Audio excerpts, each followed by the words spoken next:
Advice for a broken heart. Your significant other just told you your relationship is over. Or, you found out your spouse cheated on you. You didn't expect it coming and you feel broken inside. What do you do? When you suffer the loss of a relationship, it can be very similar to a death. You need to grieve and go through the stages of grief. Everyone goes through these stages in different ways, and it takes varying amounts of time. Give yourself the space and time you need to get to a better place. Here are some signs to look for and some tips to get through this difficult time. Point 1. Shock and denial. You just can't believe it. You did expect it, or, if you knew there was trouble, you didn't think it was that bad. Your first reaction might be to refuse to believe it, or you might just be numb and don't know how to react. Either way, you need to let it sink in. Ask questions or get answers if you need to, but make sure that you take some time alone to think and reflect. This will allow you to adjust to your new reality and may prevent you from taking actions you may later regret. Point 2. Anger or bargaining. Everyone will get to this stage at different times, but you will get there. It is okay to feel anger, sometimes you will deserve to feel anger. The question is, though, what are you going to do about it? Someone once told me that you cannot help your emotions, but you can help what you do about them.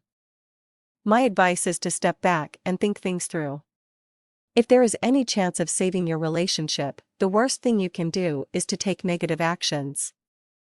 Do not text or call the other person 100 times a day. Do not follow them, stalk them, or harm them or their property in any way.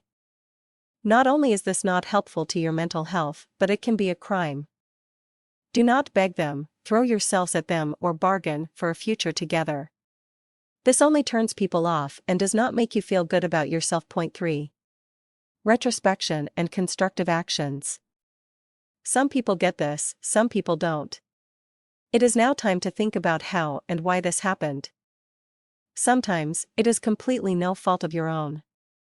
If that is true, you are better off without that person. However, this is often not true. Take a deep look at yourself and your relationship. If you now can see how you contributed to this breakup, you need to acknowledge that to both yourself and your significant other. Be willing to change and address the problems even if it means getting professional help. This is often the first step in saving your relationship. However, even if it is too late for that, you need to do this for yourself, your family, and your future relationships.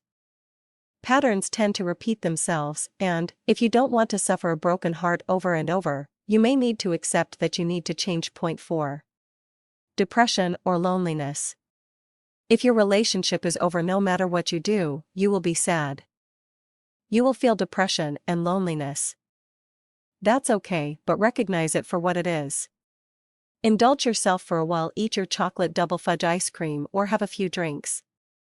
However, if it goes on too long and you just can't seem to get past it, talk about it with friends or family. They often have good advice. If that doesn't work, get some counseling. You need to. Point 5. Move forward. Life does go on and things will get better. You cannot let this permanently affect you or steer you onto the wrong path. Get out there, hang out with your friends, be social, join some clubs or go out. Remember, one person should have so much power over you, and your happiness should not be so dependent on another individual. Trust me, you will eventually feel better. How much and how long it takes will be entirely up to you.